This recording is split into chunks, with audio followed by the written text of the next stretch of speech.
welcome to Old Testament Tuesday. Today I wanted to share something from Second Chronicles.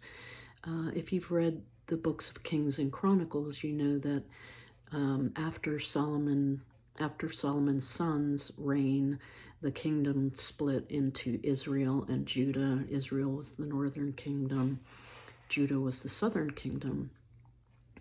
Throughout the stories that follow, there were 0 kings of Israel that were declared righteous who had any thought about pleasing or following the Lord.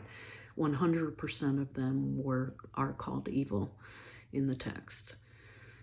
In Judah, on the other hand, there were a good number of kings who at least started out well, wanting to please the Lord and wanting to establish worship and to remove idols in the land and that kind of thing.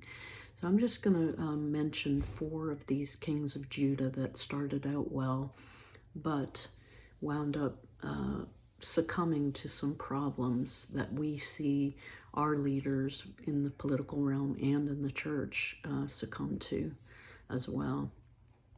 Starting with Asa.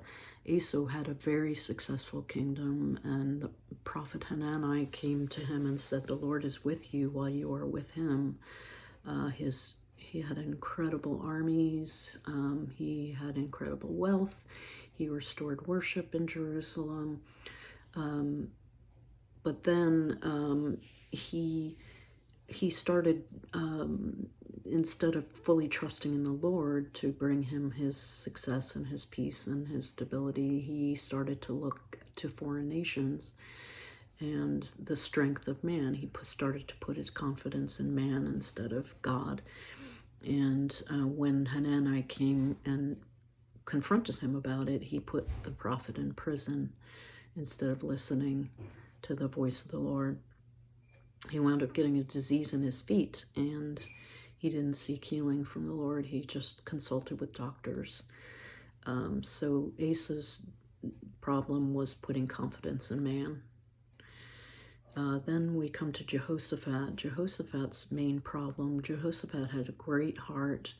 He was very courageous in the ways of the Lord. He loved the Lord. He loved the word of the Lord. But he had this pattern of putting trust in making alliances with the wrong people, and particularly King Ahab of Israel, who was one of the most wicked kings that Israel ever had. And Jehoshaphat allowed this alliance by marriage of his daughter to one of Ahab's sons, this politically expedient marriage. And forever after, he was kind of beholden to Ahab and followed him into battles that were foolish and ungodly. And you just kind of shake your head wondering, what are you thinking, Jehoshaphat? So his problem was choosing bad company.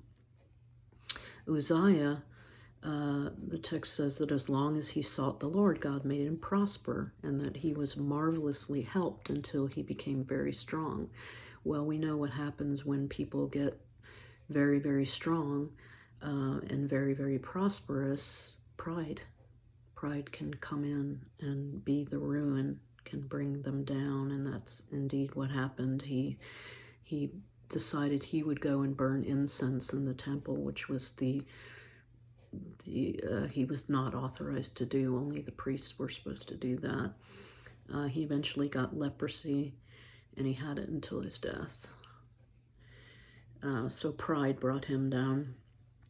And then we have Joash, who was only 7 years old when he started to reign, and he did a lot of good things. He repaired God's house. He reestablished worship again in Jerusalem. And it says that all was well until the priest Jehoiada died. So Jehoiada was the high priest during his reign, and he was really in charge of keeping the spiritual stability of the kingdom. When he died, the text says that Judah just abandoned the Lord to serve idols again, and they forsook the Lord. So these 4 kings, Asa put his confidence in man. Jehoshaphat allied himself with the wrong people. Uzziah became prideful, and Joash just showed weakness and immaturity that allowed him to slip into ungodliness and unfaithfulness. So I share these things with you because when I read these texts, it feels almost like I'm reading the news today. We see so many leaders, whether in the church or in the secular realm, that just are step into one scandal after another, after another, after another. And sometimes it's because of the influences, or they're putting confidence in the wrong things, or they become prideful, or they're just not stable, mature enough people to be able to carry the weight of their positions.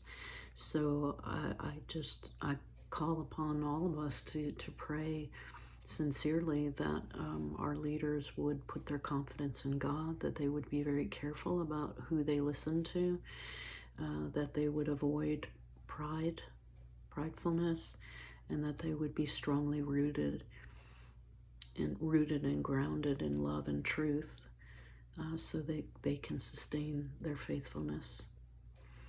So thank you for listening.